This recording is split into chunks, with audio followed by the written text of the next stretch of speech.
എല്ലാവർക്കും നമസ്കാരം. എല്ലാവരും സുഖമായിരിക്കുന്നു എന്ന് കരുതുന്നു. ചോറിൻ്റെ കൂടെ കഴിക്കാൻ പറ്റുന്ന തീയലാണ് ഇന്നത്തെ റെസിപ്പി. വളരെ എളുപ്പത്തിൽ ചെയ്തെടുക്കാം. ഒരുപാട് ഇൻഗ്രീഡിയൻസിൻ്റെ ഒന്നും ആവശ്യമില്ല. അപ്പോൾ ഈ ഒരു റെസിപ്പി എങ്ങനെയാണ് തയ്യാറാക്കിയെടുത്തിരിക്കുന്നതെന്ന് വീഡിയോ എല്ലാവരും കണ്ടു നോക്കൂ. തയ്യാറാക്കിയെടുക്കാൻ വേണ്ടിയിട്ട് ഞാൻ കുറച്ച് പച്ചക്കറികൾ എടുത്തു വെച്ചിട്ടുണ്ട്.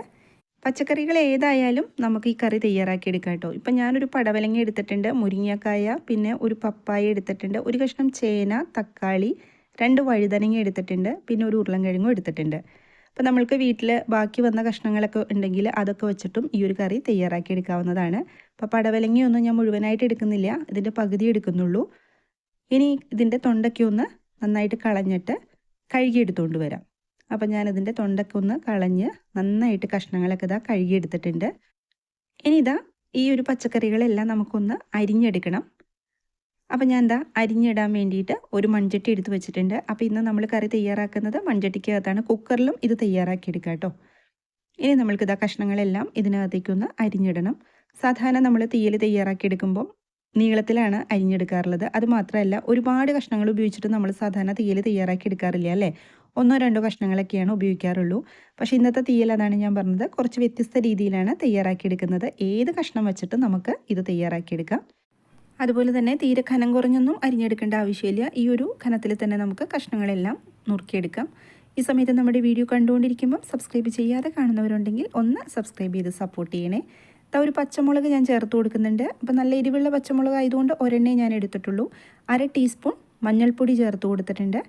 ഇനി ഇതിനകത്തേക്ക് ചേർത്ത് കൊടുക്കേണ്ടത് ഉപ്പ് വളരെ കുറച്ച് ഇട്ട് കൊടുത്താൽ മതി. ആ കഷ്ണത്തിലേക്കൊന്ന് ഉപ്പ് പിടിക്കാൻ വേണ്ടിയിട്ട് മാത്രം. ഇനി കഷ്ണങ്ങൾ വേവാൻ ആവശ്യമായിട്ടുള്ള വെള്ളം കൊടുക്കുക. കഷ്ണത്തിൻ്റെ മുകളിൽ വെള്ളം നിൽക്കത്തക്ക രീതിയിൽ ചേർത്ത് കൊടുത്തിട്ടുണ്ട്. ഇനി നമ്മൾക്ക് ഇതെല്ലാം ഒന്ന് വേവിച്ചെടുക്കണം. അപ്പോൾ കുക്കറിൽ തയ്യാറാക്കുക വെച്ചാൽ നിങ്ങൾക്ക് കുക്കറിനകത്തേക്ക് ഇതുപോലെ കഷ്ണങ്ങൾ ഇട്ടിട്ടും തയ്യാറാക്കിയെടുക്കാം കേട്ടോ. ഞാൻ സ്റ്റവ് ഓൺ ചെയ്തിട്ട് മൺചട്ടി വെച്ച് കൊടുത്തിട്ടുണ്ട്. ഇനി നമ്മൾക്ക് ഇതിനകത്തേക്ക് ഒരു തക്കാളി ഒന്ന് കട്ട് ചെയ്തിട്ട് ഇട്ട് കൊടുക്കുക. പുളിക്ക് വേണ്ടിയിട്ടാണ്. അപ്പം അത്യാവശ്യം നല്ല പുളിയുള്ള തക്കാളി ആയതുകൊണ്ട് ഒരെണ്ണേ ഞാൻ എടുത്തിട്ടുള്ളൂ, അത് ചേർത്ത് കൊടുത്തിട്ടുണ്ട്. ഇനി ഇതൊന്ന് അടച്ചു വെച്ചിട്ട് നമുക്ക് ഒന്ന് വേവിച്ചെടുക്കണം. അതിന് വേണ്ടിയിട്ട് ഞാൻ ഒന്ന് അടച്ചു വെച്ച് കൊടുക്കുന്നുണ്ട്. കഷ്ണങ്ങൾ അവിടെ ഇരുന്ന് വേവുന്ന സമയം കൊണ്ട് നമ്മൾക്ക് ഇതിനകത്തേക്കുള്ള അരപ്പൊന്ന് റെഡിയാക്കി എടുക്കാം. ഞാനൊരു മിക്സിയുടെ ജാർ എടുത്തിട്ടുണ്ട്. അതിനകത്തേക്ക് ചേർത്ത് കൊടുത്തത് ഒരു 4 വറ്റൽമുളക് ഒന്ന് ചൂടാക്കി എടുത്തിട്ടുണ്ട്, അതാണ്. അതുപോലെ തന്നെ 1.25 ടേബിൾ സ്പൂൺ മല്ലിപ്പൊടിയും ഞാനൊന്ന് ചൂടാക്കി എടുത്തിട്ടുണ്ട്. അതെല്ലാവർക്കും അറിയാവുന്നത് കൊണ്ട് ഞാൻ ചൂടാക്കുന്നതൊന്നും വീഡിയോയിൽ ഉൾപ്പെടുത്തിയില്ല കേട്ടോ. മുളക് പൊടി നമ്മൾ ഇതിനകത്തേക്ക് ചേർത്ത് കൊടുക്കില്ല, വറ്റൽമുളക് തന്നെ ചേർത്ത് കൊടുക്കണം. അതുപോലെ തന്നെ നാളികേരം ഒരു ബൗൾ എടുത്തിട്ടുണ്ട്. അത് ചൂടാക്കിയിട്ടൊന്നുമില്ല, നമ്മൾ ആ പച്ചയ്ക്ക് തന്നെയാണ് അരയ്ക്കുന്നത്. അതുകൊണ്ടാണ് തീയലിന് പച്ച തീയൽ എന്ന് പറയുന്നത്. ഇനി നല്ലപോലെ ഇത് അരച്ചെടുക്കുക. കുറേശ്ശെ വെള്ളം ചേർത്ത് അരക്കി വെച്ചാൽ നല്ലപോലെ നമുക്കിത് അരഞ്ഞു കിട്ടും. ഈ ഒരു സമയം കൊണ്ട് നമ്മൾ വേവാൻ വച്ചിരിക്കുന്ന കഷ്ണങ്ങളൊക്കെ നല്ലപോലെ വെന്ത് കിട്ടിയിട്ടുണ്ട്. ഈ ഒരു പാകത്തിനായിരിക്കണം വെന്ത് കിട്ടേണ്ടത്. ഒരുപാട് വെന്തങ്ങ് ഉടഞ്ഞു പോകരുത്. അതുപോലെ തന്നെ തവിയിട്ടിട്ട് ഇങ്ങനെ കുത്തി ഇളക്കരുത് കേട്ടോ. അങ്ങനെ ഇളക്കി കഴിഞ്ഞാൽ കഷ്ണങ്ങളൊക്കെ ഇങ്ങ് ഉടഞ്ഞു പോകും.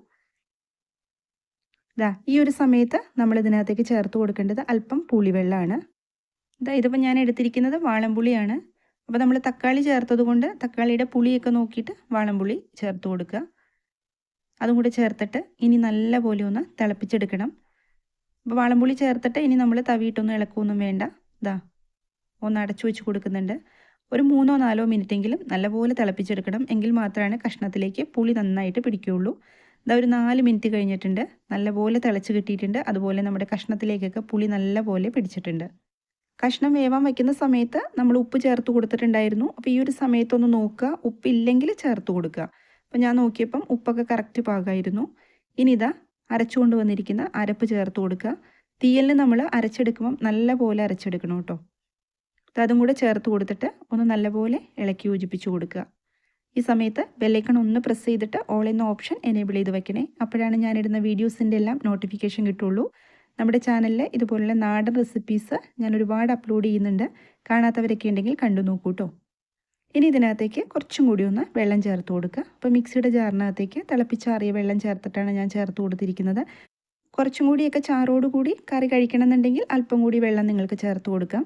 ഇനി നമ്മൾക്ക് ഇത് നന്നായിട്ടൊന്ന് തിളപ്പിച്ചെടുക്കണം. അതിനുവേണ്ടി ഞാനൊന്ന് അടച്ചു വെച്ച് കൊടുക്കുന്നുണ്ട്. നമ്മൾ ചേർത്ത് കൊടുത്ത അരപ്പൊക്കെ നന്നായിട്ടൊന്ന് കുക്ക് ചെയ്ത് കിട്ടണം. അതിന് വേണ്ടിയിട്ടാണ് 5 മിനിറ്റെങ്കിലും നന്നായിട്ട് കുക്ക് ചെയ്തെടുക്കണം കേട്ടോ.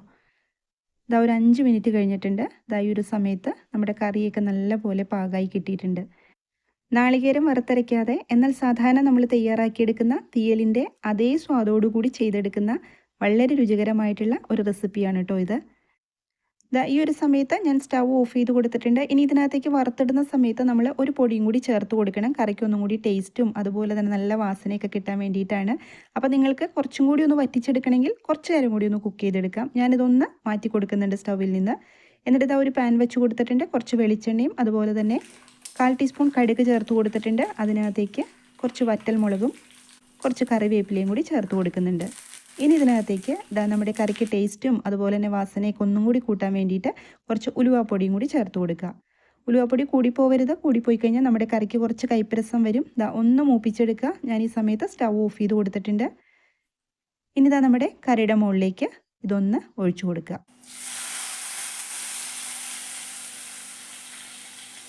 അപ്പോൾ ഇതുപോലൊരു തീയൽ തയ്യാറാക്കി നോക്കാത്തവരൊക്കെ ഉണ്ടെങ്കിൽ തീർച്ചയായിട്ടും ഒന്ന് ട്രൈ ചെയ്ത് നോക്കണം. തയ്യാറാക്കി നോക്കിയിട്ട് ഫീഡ്ബാക്ക് കമൻറ്റ് ബോക്സിൽ പറയണം കേട്ടോ. അതുപോലെ വീഡിയോ സബ്സ്ക്രൈബ് ചെയ്യാനും ലൈക്ക് ചെയ്യാനും ഷെയർ ചെയ്ത് കൊടുക്കാനും ഒന്നും ആരും മറന്നു പോകരുത്. മറ്റൊരു റെസിപ്പിയുമായിട്ട് വീണ്ടും കാണാം. എല്ലാവരും സന്തോഷമായിട്ടിരിക്കുക. താങ്ക്